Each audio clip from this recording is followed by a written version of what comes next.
Bismillahirrahmanirrahim. Assalamualaikum warahmatullahi wabarakatuh.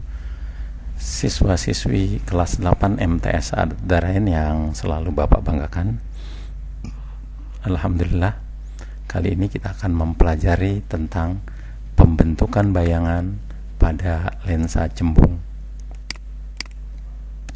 Lensa cembung dapat dimanfaatkan sebagai kaca pembesar atau loupe, atau untuk melihat benda-benda kecil supaya lebih jelas, yaitu untuk lensa pada mikroskop, baik sebagai lensa okuler maupun sebagai lensa objektif. Nah, kali ini kita akan mempelajari 4 hal saja terlebih dahulu tentang lensa cembung. Yang pertama adalah kita akan mempelajari tentang sinar-sinar istimewa pada lensa cembung.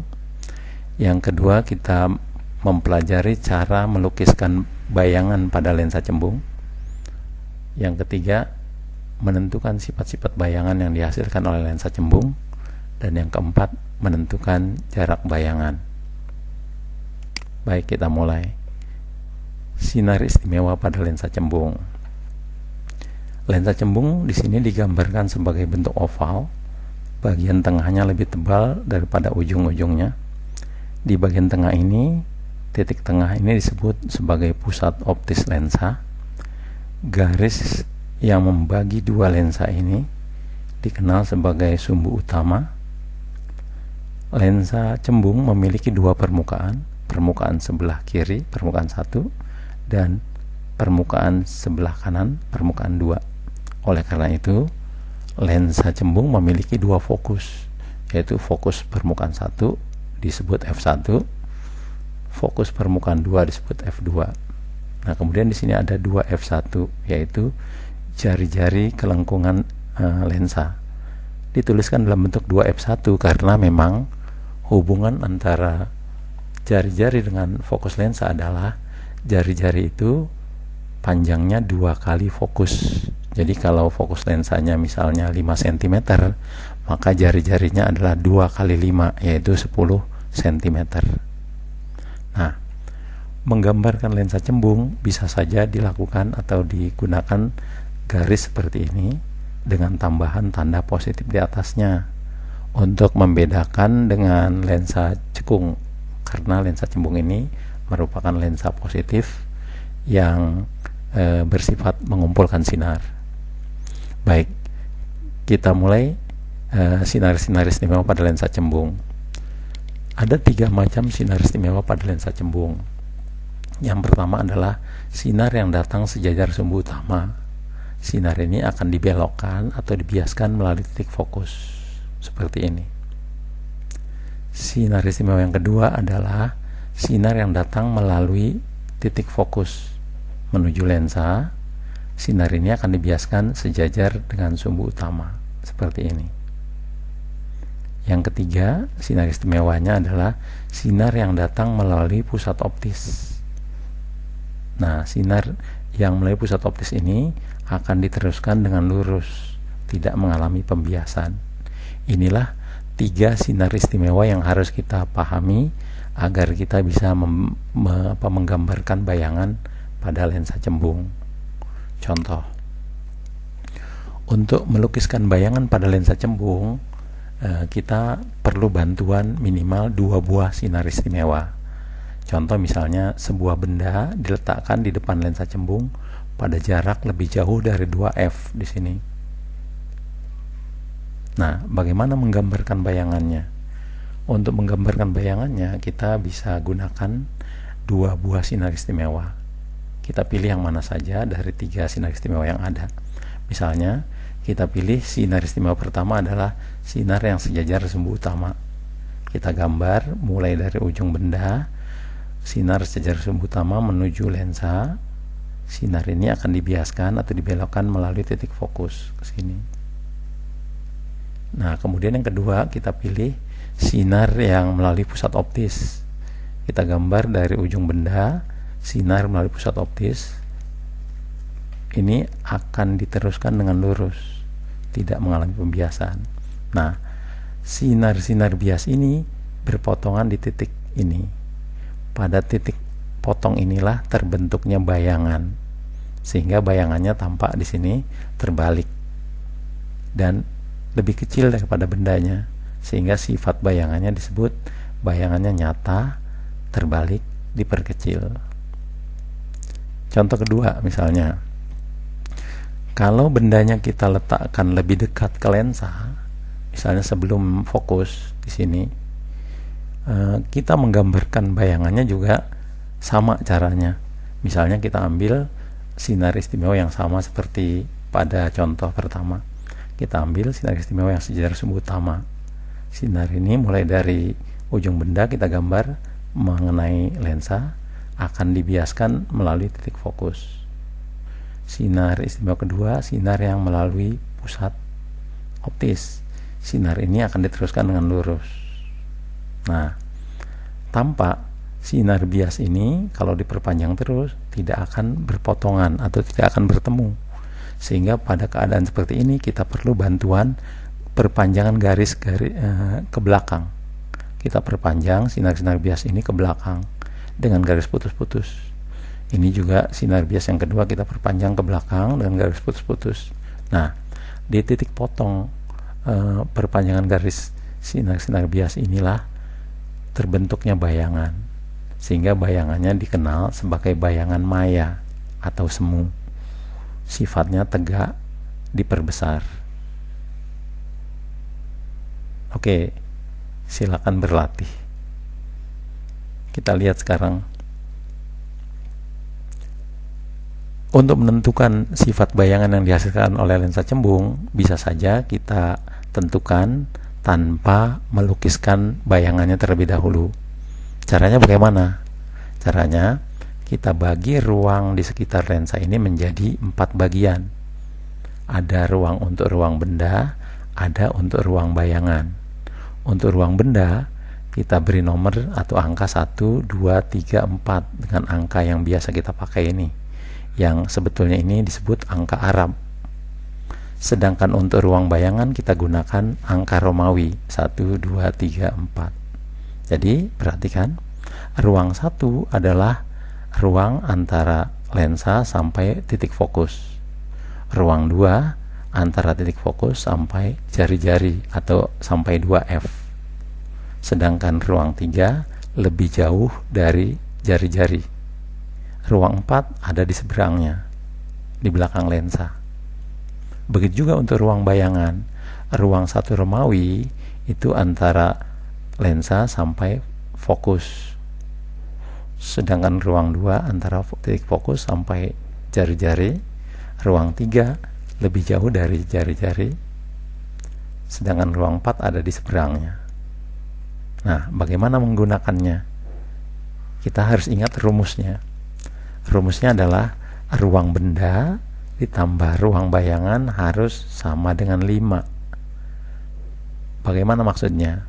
Maksudnya adalah misalkan kalau benda diletakkan pada ruang 1, maka bayangannya pastilah terbentuk di ruang 4. Jadi benda di ruang 1 Arab, maka bayangannya ada di ruang 4 Romawi. Kenapa?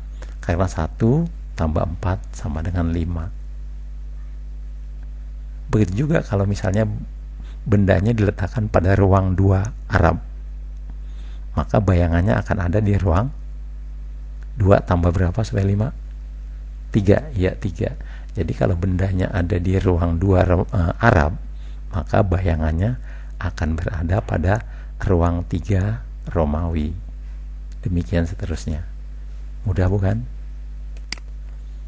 Nah, untuk lengkapnya kita lihat tabel berikut. Ini ada letak bayangan, letak benda, kemudian letak bayangan dan sifat bayangan. Kalau benda diletakkan di ruang 1, maka bayangan akan ada di ruang 4. 1 tambah 4 sama dengan 5. Ingat, sifatnya adalah maya, tegak, diperbesar. Jadi kalau benda bayangan di ruang 4 selalu maya, bayangan maya selalu tegak. Nah, bayangannya diperbesar karena 1 ke 4. Jadi 4 lebih besar daripada 1. Jadi bayangannya lebih besar daripada bendanya, maka bayangannya diperbesar. Kalau benda di ruang 2, maka bayangannya pasti di ruang 2 tambah 3 sama dengan 5. Jadi bayangannya di ruang 3. Sifatnya nyata, terbalik, dari 2 ke 3 diperbesar. 3 lebih besar daripada 2, jadi bayangannya diperbesar. Kalau benda di ruang 3, bayangannya pasti di ruang 2. Sifatnya nyata, terbalik, diperkecil. Karena dari 3 menjadi 2, bayangan 2 lebih kecil daripada ruang benda, jadi bayangannya diperkecil. Nah, perhatikan, kalau bayangannya sifatnya nyata, dia selalu terbalik, nyata, terbalik, nyata, terbalik. Nah, diperbesar atau diperkecil bergantung kepada perbandingan nomor ruang benda dengan nomor ruang bayangannya. Kalau nomor ruang bayangannya lebih besar, berarti bayangannya diperbesar. Kalau nomor ruang bayangannya lebih kecil, berarti bayangannya diperkecil. Nah, keadaan istimewa kalau benda diletakkan di titik fokus atau di titik jari-jari. Kalau benda diletakkan di titik jari-jari, maka bayangannya juga ada di titik jari-jari sebelahnya. Sifatnya nyata, terbalik, sama besar. Contoh, kita lihat. Contoh, sebuah benda diletakkan pada jarak 25 cm di depan lensa cembung yang jarak fokusnya 20 cm. Tentukan sifat bayangannya dan lukiskan pembentukan bayangannya. Kita lihat, jarak benda 25 cm sedangkan fokusnya 20 cm. Kalau fokus 20 cm berarti jari-jarinya 2 kali fokus, yaitu 40 cm. Maka benda jarak 25 cm ini berarti berada di antara fokus dan jari-jari. Jadi letaknya di ruang 2 karena berada di antara fokus dan jari-jari. Kalau benda di ruang 2, pasti bayangannya ada di ruang 3, ya. Kalau benda di ruang 3, berarti sifat bayangannya nyata, terbalik, diperbesar. Iya, nyata, terbalik, diperbesar. Oke, kita lihat sekarang bagaimana melukiskan bayangannya. Lihat, bendanya ada di antara F dan 2F di ruang 2. Untuk melukiskan bayangannya, kita gunakan 2 sinar istimewa. Misalnya kita pilih sinar yang sejajar sumbu utama dan sinar yang melalui pusat optis seperti ini. Ini akan dibiaskan melalui fokus, sedangkan yang melalui pusat optis akan diteruskan lurus. Nah, di titik potong inilah akan terbentuk bayangan. Bayangannya bersifat nyata, terbalik, diperbesar. Oke, kita lihat sekarang rumus cermin atau lensa. Rumus ini sebetulnya sudah kita pelajari sewaktu kita membahas tentang cermin cekung. Jadi rumusnya 1/F sama dengan 1/SO ditambah 1/SI, di mana F adalah jarak fokus, SO adalah jarak benda, dan SI adalah jarak bayangan. Begitu juga untuk pembesaran bayangan. M, pembesaran bayangan, SI dibagi SO, jarak benda dibagi jarak bayangan dibagi jarak benda, SI dibagi SO.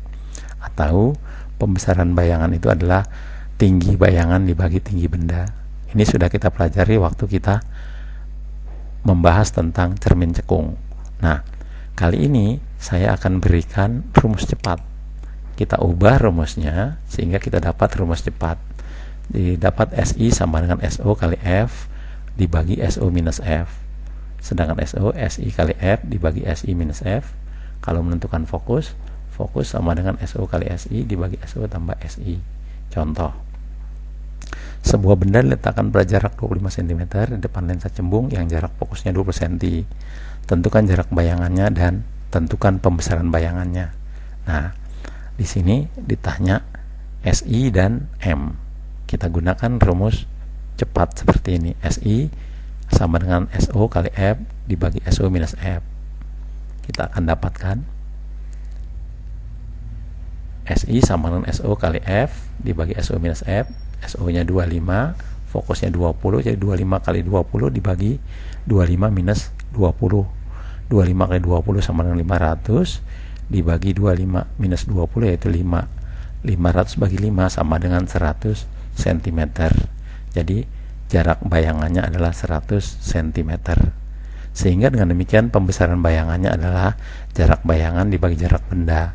100 dibagi 25 cm sama dengan 4. Jadi bayangannya 4 kali lebih besar daripada bendanya. Demikian.